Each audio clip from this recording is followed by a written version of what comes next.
Learn to be super successful. Subscribe to my channel, meathead. What were you told? Get your O levels and A levels and maybe go to some university, right? And how's your program worked out? We've had mother and father. We've had father, mother, and granddaughter. Not in this room. I keep saying this room, but in that room over there. And when we start talking about how fucked up they are, the granddaughter goes like this, looks at the mom. The mom looks at the dad, and the dad.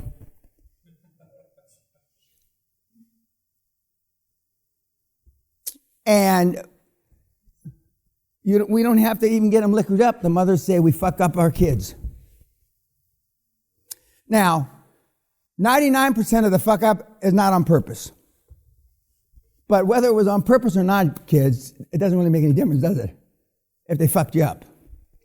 Now, fucked you up vis-a-vis now, in America, when I was growing up, the gals wanted to have a house with a white picket fence. That's the story. White picket fence and 2.4 kids and 1.4 dogs. You know, and live happily and retire. And in the old days, when you worked 30, 40 years, you got a watch at retirement. Not a super expensive watch like this, but you got a watch for retirement. And the pensions meant something. The first, from the time I was 65 till the time I was 72, the first 7 years of my American-style pension, I donated. I gave back to the government. I only started collecting it when I was 73, about 2 years ago. And I made a lot of money. I don't know how anybody could live on it. Fuck. And I made a lot of money. I'm at the top. I'm because you max out at a certain level, you know. But I don't know how anybody could possibly, unless you lived in a caravan in fucking Tuskegee, Alabama, or fucking bumfuck Mississippi or someplace, or you lived in I can't even think of it. You lived in some shithole in Reading, and they've got poems about Reading. That should have been bombed into oblivion during the Second World War. The national poet wrote a poem about Reading. So you've got all this, and the reason why I beat some of this is so much, and we could spend the entire seminar speaking about fear. Fear is our false expectations appearing real. But I don't do that, okay? I spend a good portion of the time talking about fear. Because what keeps you from pulling the trigger is fear. Fear of rejection. Fear of what other people are going to think. Fear of what other people are going to say. And in some cases, where I come from, fear of what other people may do. We have a homework assignment coming up that I don't want to steal my thunder. But two kinds of pain that hurts and alters. Unfortunately, when I first started the seminar, I didn't know that I was going to hurt the people the way I treat them. I was there to alter their behavior. For those of you, you know, like Pavlov's dog, you know, electric shock, all that shit works. And when I was in the military, long time ago, they still hit you and they electrode you and this is in the training. And the best man at our wedding, a guy named Dave, I've been telling the story for 25 years, and I was telling it wrong, and we went to visit him a couple of years ago. He's a retired rancher in in Oklahoma. And he says he got caught during an exercise, and they put him out on an anthill. This has been on YouTube a million times. And after they beat him severely, and then they put honey all over his body and let the ants eat him for 3 days. He almost died. This is training. And so I asked Dave, is that true? He says, no. He says, you got one fact wrong. They didn't pour honey on me. They poured cocoa, chocolate.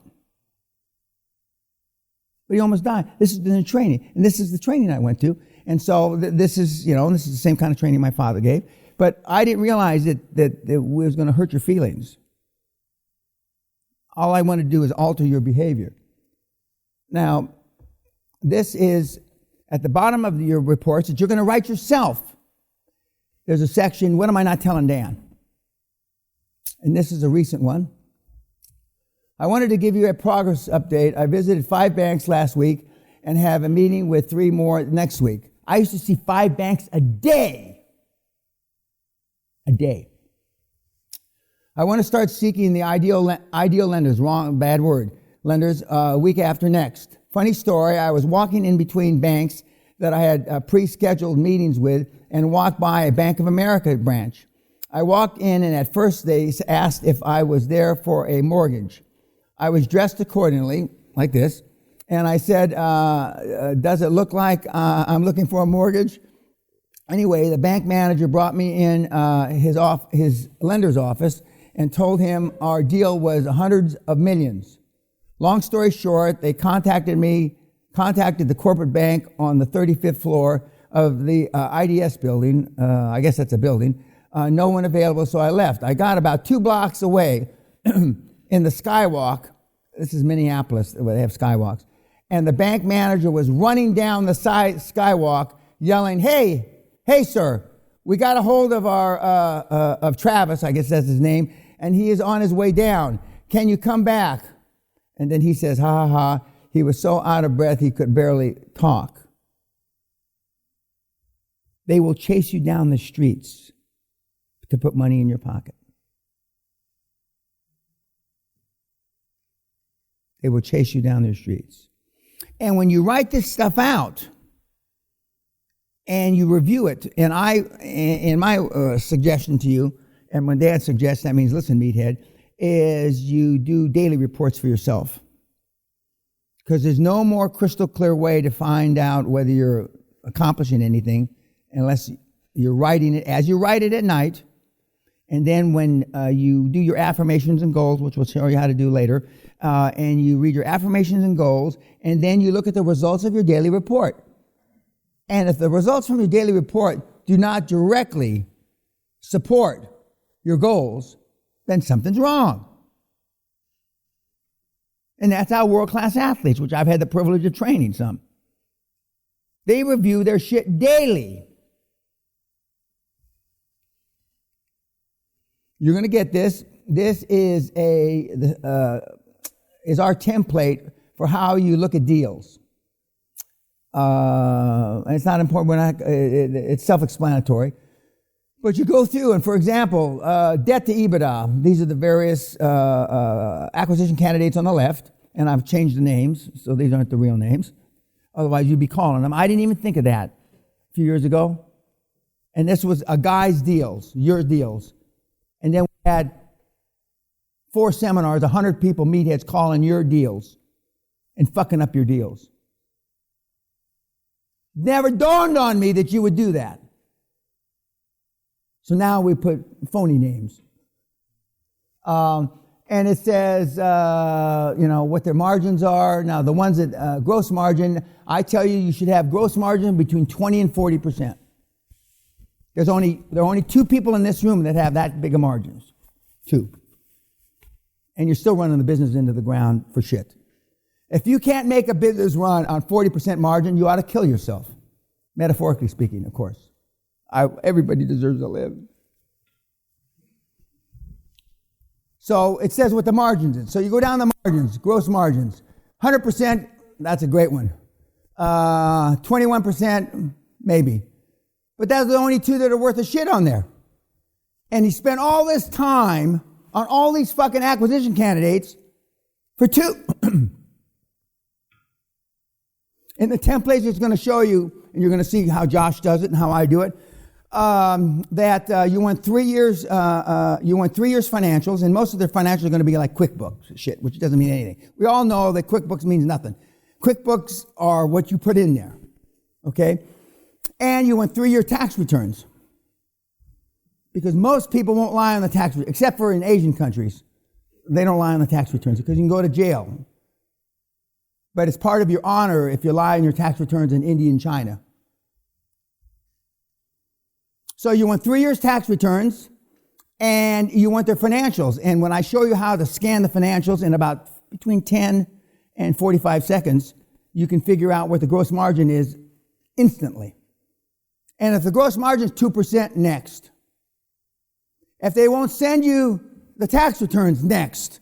And I mean, one of the questions you often ask, Dan, how soon is it too soon for me to hound this guy because he hasn't given me the information in 3 days? I used to wait hours before I gave him another call. I'd go to their fucking office. The great thing about Manhattan, the good news is Manhattan is tough. The bad news is you can see, the bad news is New Yorkers are tough, Manhattan people especially. The good news is you can see 100 businesses in a week. So you go through the market, there's only 2 worth following up there. And then what did the bank say? The debt service, blah, blah, blah. And the motivation to sell, bank is calling debt. That's a big motivation to sell. Of course, they're losing money. Wanting to expand, but their margin isn't worth a shit. Retiring, no clear reason to sell. I don't like people that don't have a clear reason to sell. I normally skip those because there's something sub rosa under the skin, and I don't have time to look to figure it out. And it's not your job to convince these cocksuckers to sell. I'm going to say it again. It's not your job to convince these cocksuckers to sell. It's their job to convince you to buy. And when you hear the examples, next. Now, the young kids say, thank you very much for your time. I don't. As soon as I got a negative, I just hang the phone up. Because me saying thank you very much for your time, what did it take, 3, 4, 5 seconds? You multiply that times 1,000 calls, you wasted a lot of fucking time. Now, I don't consider that ruthless. The French bitch does. But this is a great template to use. Okay. Now, this is, I just handpicked, yes, sir. What's your thoughts on margins with everything going on in the economic environment now? What was their margin in December? Actually, even in January. Actually, in February. Nobody knew they were in trouble 20 days ago. But you're not buying them on the old numbers. You're buying them on the new numbers. Which may make the deal. Yeah, well then fine. There's 31,000, approximately, 31,000 assisted living in the United States of America. About 700 per state of the 50 states. 31,000. And even though I trained 200 kids last year, is that what I trained? Yeah, about 200, 250 kids. I only had 3 instances where you stepped on each other's dick. And it was all not about deals. It was all about forming your boards. And a chairman could be chairman to more than one thing, but not more than one assisted living, not more than one healthcare, not more than one dental roll-up. But he can be a chairman of a dental roll-up, an assisted living, and a hospital roll-up. There's no conflict there. So some of these guys, the good guys, sit on, I've got a chairman that is chairman of 3 of my kids, you. Now these are, the yellow lines mean you dropped, this is when I had a mentor program. The yellow guys dropped out the first few weeks. Now, why would you drop out of the mentor program? What do you think? Other than I lean on you, but I mean, for that aside, for free. Well, no, they didn't want to succeed. Because you make it. Now, are you going to be a 1-trick fuck or a 2-trick fuck? Meaning, are you going to succeed? The first deal, anybody can do. I'm going to show you how to do a deal in 48 hours. the penultimate day, as they say here, the penultimate. I like that, penultimate day. But most of you, when you figure and find out, even though the kids tell you in the webinars that there's more pressure, you do a deal and then your family likes you. They think you haven't wasted your time, right? And then what about the second deal? It doesn't come. It doesn't come. And now you know this subconsciously. And you don't want that pressure. Better that you do no deals and walk away, like the guys in the yellow did. Now, 2 or 3 of these guys, maybe 5 years from now, will come and say they made $10 million or some shit. I got an Italian guy. He was 4th generation, something or other. And the laziest white man within the top 3 laziest white men I ever knew. And 7 years later, he comes back and he made 8.9 million euros 7 years later. And some of you will do deals. It's like the billionaires that I discovered here recently. We got a lot of billionaires, but almost all the people want the money, but a lot of the people don't want the notoriety. That's fair enough. And that's why on the Hall of Fame, that's about 1/5 of the people that belong up there. And I don't use any names. Some of them are recognizable, but I don't use any names. And as they die off slowly but surely, I can add their name because my agreement with them is I won't use them as long as they're alive. So we've got guys that I helped in the 90s that are getting towards the end of their runway. And so I'm not praying for them to die. But a couple of them are big fucking hitters, super, super rich, tens of billions.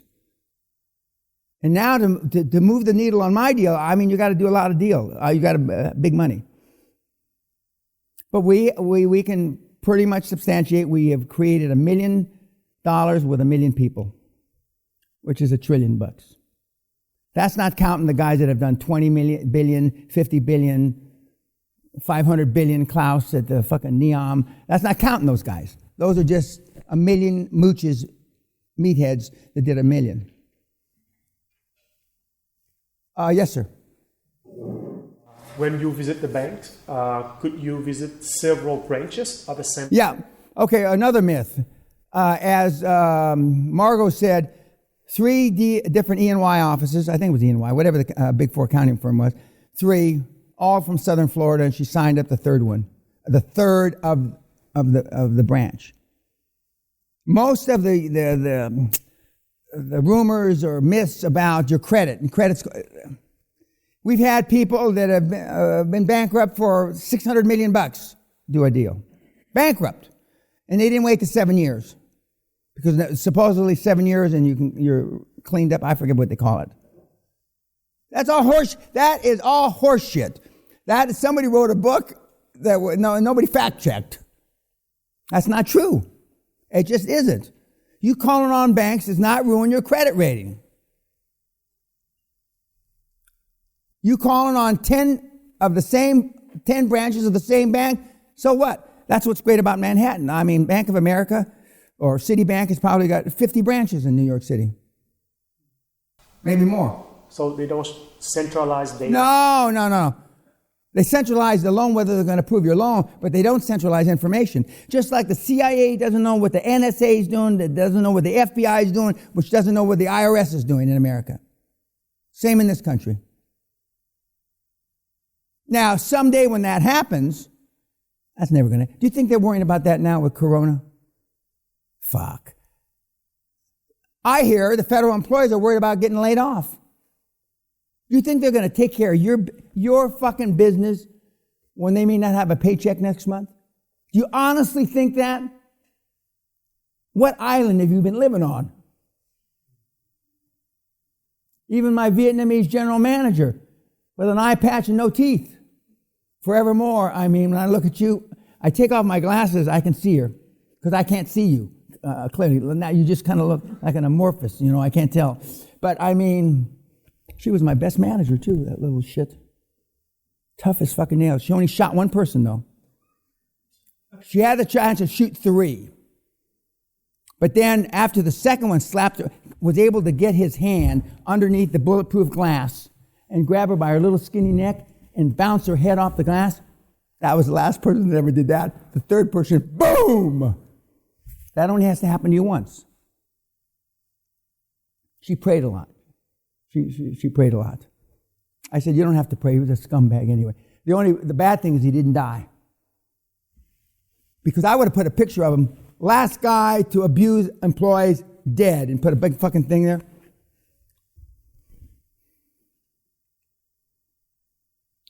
Now, there's about 100 million people over the age of 50. This is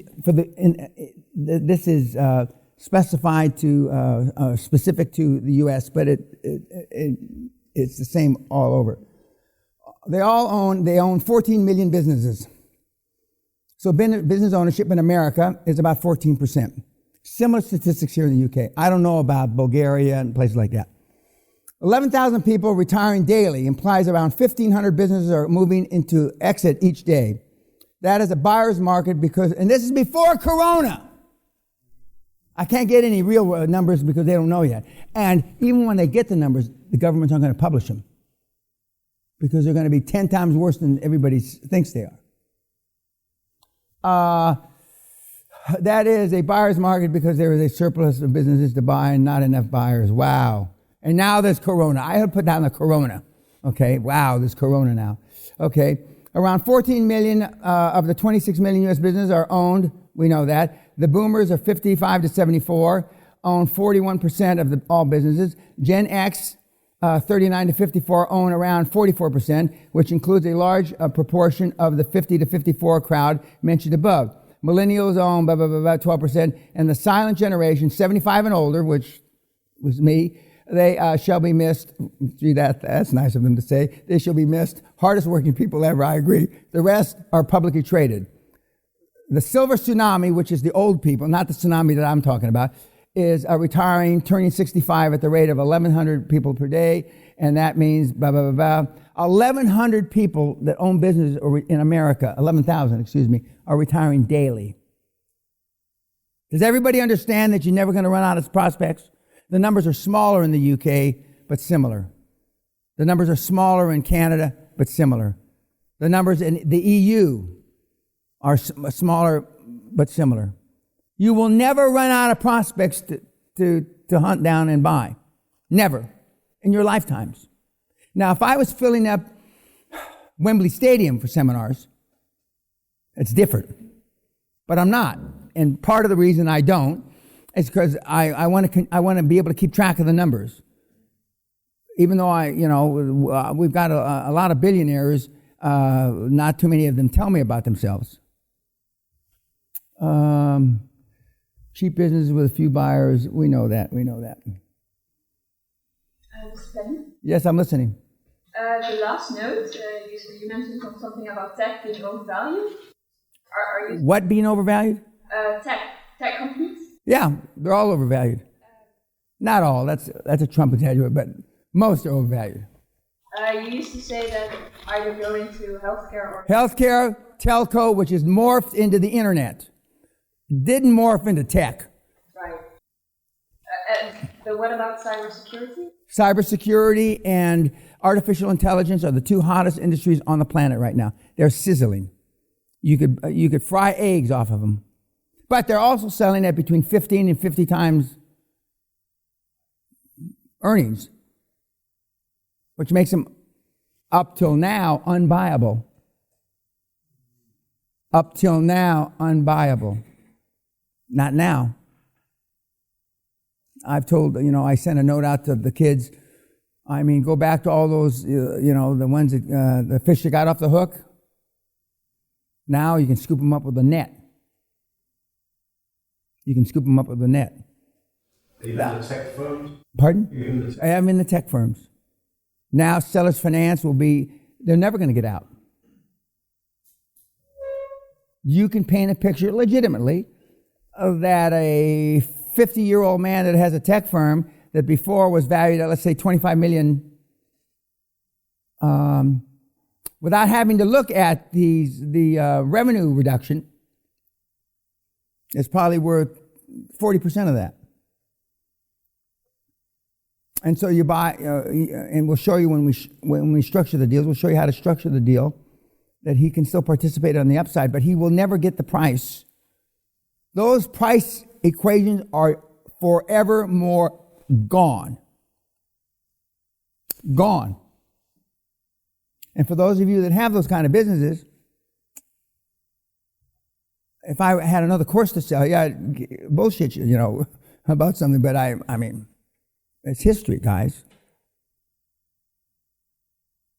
And I know that for those of you that have potentially lost money on these deals, your businesses, but I mean, for the planet, it's better. I know you don't give a fuck about the planet, even though 2 or 3 of you are tree huggers. You say that you care about the planet, but you don't really give a fuck about the planet if it affects you.